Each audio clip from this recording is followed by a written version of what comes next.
Hello everyone, and welcome to A Week in Watches. This is a special edition of the show. As you can see, well, I'm outside right now, and I'm at Windup Watch Fair, San Francisco 2023. It's day 3 of the show. It's been an amazing show, and instead of our usual episode where we kind of go through what's new for the week, myself, Zach Kazan, and Blake Buettner are going to take you through various booths at the show, take a look at some watches that were released here, some watches that we're seeing for the very first time. Should be a lot of fun. There's some really great stuff inside. Before we get to it, please do give us a like and subscribe. This week's sponsor is Worn and Wound Plus, our new Slack community that focuses on kind of the conversations around watches at Worn and Wound. It's a lot of fun. We have daily wrist checks. We'll be doing all sorts of live events through the platform in the future. If you're interested in signing up for that, all you got to do is sign up for our email, our newsletter, and you will get an invite to that. So it's a lot of fun, and I highly recommend it. Now let's head inside.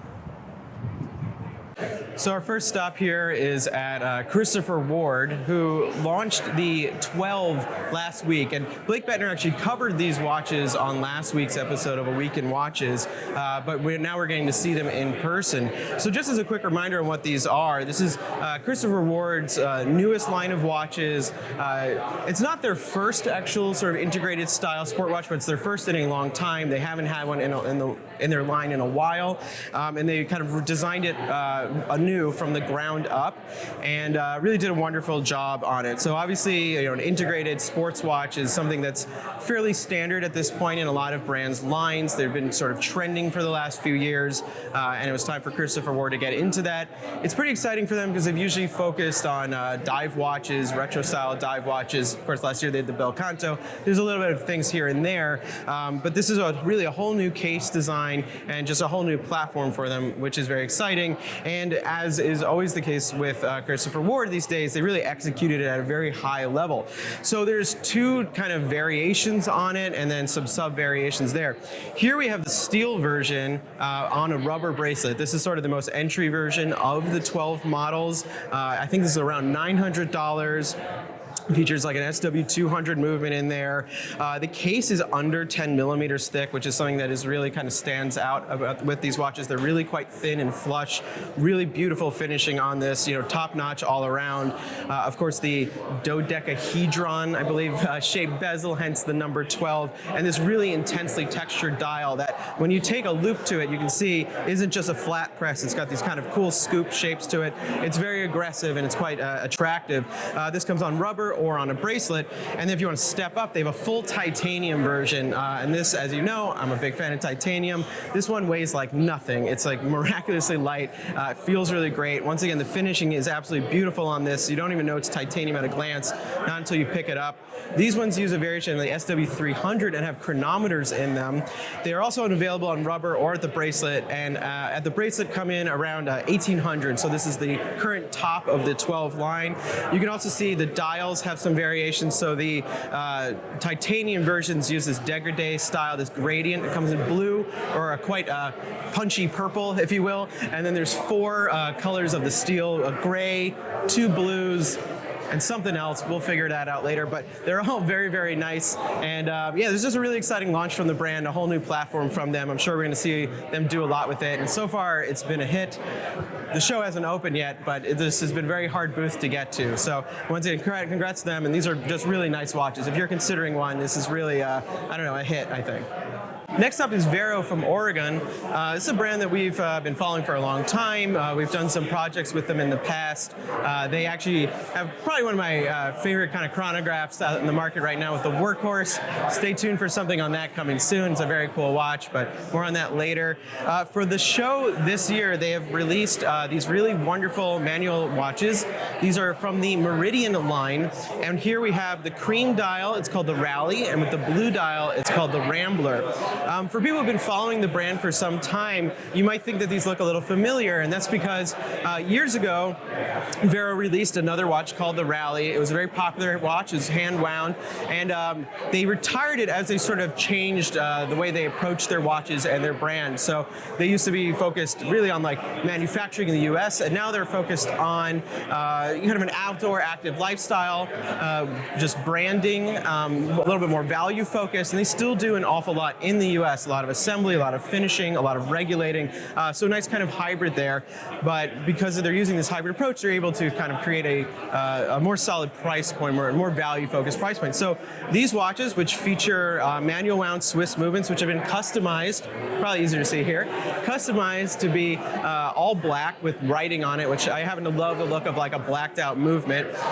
Coming at $795 and actually come with the bracelet and the strap, and feature a 10-year no question asked warranty, which is something that they really focus on. They want you to use your watches, not abuse them, but use them in a case where you're not too worried about them. Something goes wrong, you can send it to them, they'll fix it. So these are 38 millimeter watches, as I said, hand wound, 18 millimeter lug. The bracelet here is really beautiful and quite the great value considering you get a strap as well. It's something between like a Jubilee and a Rivet and a 5-link, all the links and a beads of rice, I don't even know. Every single link is equal in size. It has a really nice articulation to it, so it's very comfortable on the wrist. And then it comes with the Nodex clasp. So this was actually developed by another brand we'll go visit very shortly, Nodus, and it's really cool to see other brands use it. So this is a clasp that does feature a micro adjust push button in there. So once again, this is a hell of a value, a really just appealing kind of, I don't know, sort of a classic style, but a little bit unique. Well, actually quite unique as well. Yeah, very exciting to see them bring this back. Really great value. And yeah, just a great watch. And they have a lot more coming out soon, so keep an eye on Vero. Okay, well, I just mentioned them when I was over at the Vero booth, but now we're talking to Nodus, who've launched the Unity. It's a very different watch for them aesthetically, and it has some really cool features. So these are 36 millimeter watches with, I believe, a 20 millimeter lug on it. And as you can see, the color on these is really what stands out. So you have a sort of a soft blue and a soft pink. And you'll notice that they have matching dials and bezel colors. So what's really special there, though, is that these bezels are full ceramic inserts. So, you know, ceramic colors are very challenging. It's very challenging to produce new colors. Typically something that you've only found in like very high-end brands that have really special colors. And now you have it available on a $700 watch that have these really custom ceramics. And then obviously the colors here are sort of an attempt by the brand to make something that's more, you know, sort of a gender-neutral sort of design, something that's a little bit more kind of casual and perhaps a little less on the aggressive tool watch side that we love from Nodus, but, you know, isn't for everyone. So once again, these are 36 millimeter. It's a Unity, $700. Miota movement inside, just like on the Vero we saw. These have the Nodex clasp on it, so that is a micro adjusting clasp, which is really great to have at this price point. And yeah, these are just really they're really quite attractive. Something that might be a little hard to see at this distance is that they have a really kind of gentle texture to the dial as well that sort of spreads out. It's very organic looking.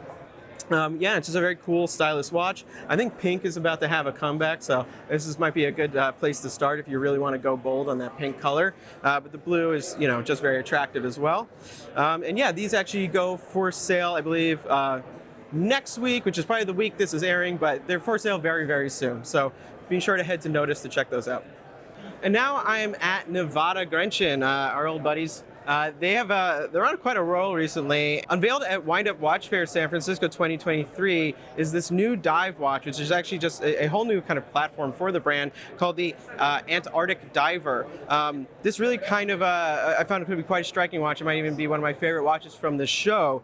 So it's obviously inspired by a vintage model, as most of their watches are, and it's stayed very close to the look of that. It's a 38 millimeter diver with a full ceramic bezel, fully loomed markers on that bezel. This really great looking retro dive dial with a red crosshair, sort of, you know, old radium, sort of Fotina loom, but I think it happens to look very nice on this. There's a sort of a warmth to it. This huge Cyclops crystal there as well that really magnifies the date. Inside is a Soprod movement, so, you know, solid Swiss movement in there as well. Sapphire crystal too. What I find really appealing about this watch specifically is the case shape. So it's 38 millimeters, but it has a fully rounded case side up to this bezel that kind of flares out. That has quite a unique shape and really feels, I don't know, it feels different on the wrist. It feels very robust. It didn't feel quite like other 38 millimeter divers I've tried on as of late. So once again, in sort of crowded segment of mid-century dive watches, this one does feel different, which is always great to see. These watches will start at around $950, depending on the strap option. I believe on the bracelet it'll be a little bit more than $950, and they launch end of May. So be sure to check out Nivada Grenschen's website, end of May. Keep an eye on their Instagram. Their watches tend to go pretty fast at launch, and I wouldn't be surprised if this one does too, so do keep your eye on it. Hi, I'm Zach Kazan, and I'm standing in front of the Laurier booth here at Windup San Francisco. And Laurier introduced a new watch this year at Windup called the Astro. The Astra's in kind of a familiar 36 millimeter format for them on their newer 5-link bracelet. But it has a really cool sector dial with shades of blue with big blocks of lume. It's a special edition. It's not part of their core collection, but it's a really attractive watch for them with all of the kind of like technical hallmarks of Laurier watches that we've come to expect. An acrylic crystal, really solid Miyota automatic winding movement, but just like a little bit more of a modern, kind of flair. This one feels like a little more like space age 60s as opposed to straight up mid-century sports watch to me. It's really nice. They have it here available at Windup for pre-order. And if you're a fan of Laurier's earlier sports watches, this one is going to be probably right up your alley. It's really quite beautiful, and the lume really comes to life. They have a black light, and it puts on quite a show. So definitely check it out here at Windup San Francisco. There are a lot of new watches introduced at Windup San Francisco this year. The Laurier Astro is definitely a highlight for me. It's a real treat to see it, and to have Lauren and Lorenzo here to kind of explain the watch and how it sits in their collection is really a treat. So check it out. We'll have a lot more on this and other new releases from Windup San Francisco on the website. Front of the Fears display here at Windup San Francisco, and this is the second time we've seen Fears at a Windup. They came to New York last fall, and in San Francisco this year they brought a selection of all their watches, a lot of Brunswicks. In particular, they brought two precious metal Brunswicks that are really quite special, a gold and a platinum version of their popular cushion case 40 millimeter watch. Really a treat to see these watches in person, especially the platinum, which has just an insanely pleasing heft to it, diamond indices. These watches are not limited edition, but they're limited production because it takes so many man hours to finish them and produce them.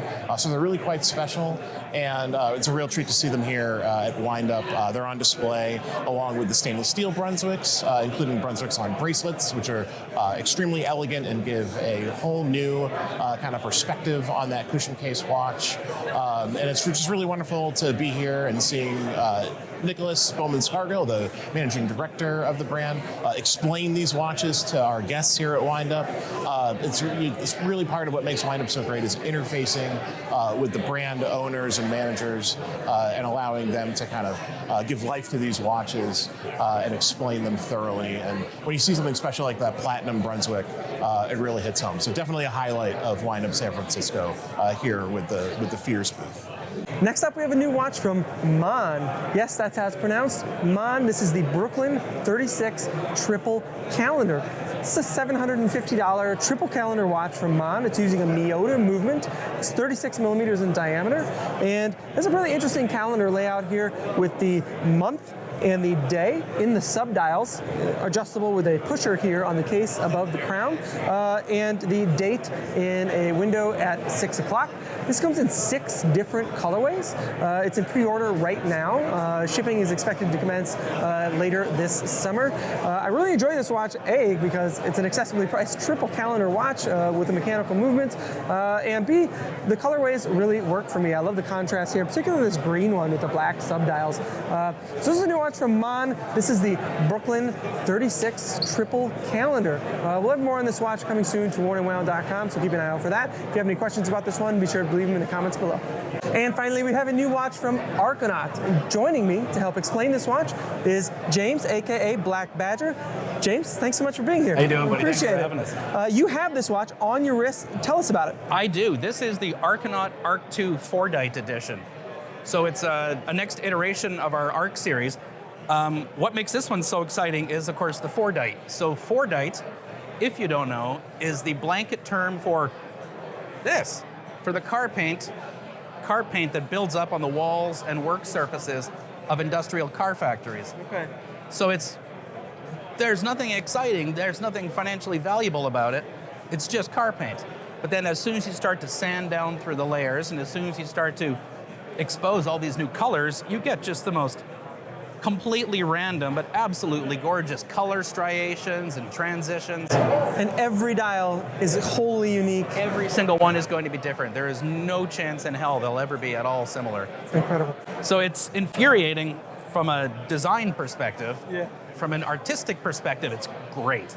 Yeah. It's the closest I've actually come to getting to feel like a bit of an artist again in the last, 10, 15 years. Sure. Well, the watch came out beautifully, and the watch itself, I think, is rather striking. Kind of integrated case with this strap. Do you know the size? I think there's a Soprod movement in there. A Soprod A10. Soprod A10. We've actually working a lot with balance between the crazy and the good. Okay. So we actually refer to this ARC II case that my man Anders here has designed as a containment unit for insanity.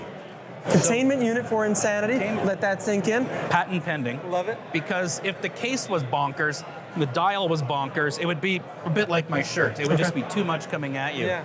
So we actually have a very sober, very clean, very, very Scandinavian architecturally based case, which lets the dial take center stage and make a hell of a lot of noise.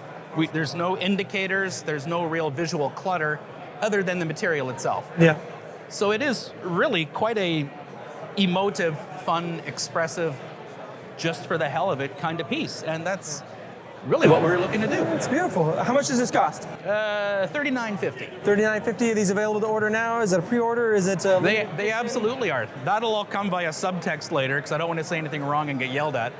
It's more data right here. Information right here. Pricing availability to come. So this is the Arcanaut V2. Arcanaut ARC II Fordite edition. ARC II Fordite edition. Okay. We've got more on this watch coming. I think a certain person on our editorial staff purchased one of these watches. So we might even have an owner's review of this watch coming soon. If you have any questions about this watch or any questions about the work that Black Badger does, drop them in the comments below. Where can people find more of you? Instagram is Black Badger. The Arcanaut Instagram is Arcanaut_watches. And you can find everything through there. And actually, the guys on your hat there are selling our watches here as well. So if you kind of get on your horse and get down here, you can still find one or two of them there. Still find one or two of them there. All right. James, thank you so much for joining us. Thanks for being here at Windup Watch Fair. Pleasure. I really appreciate pleasure, buddy. And that is episode 48 of A Week in Watches, live from Windup Watch Fair, San Francisco. Thank you so much for tuning in. We'll be back to our regular schedule next week. And until next time, take care.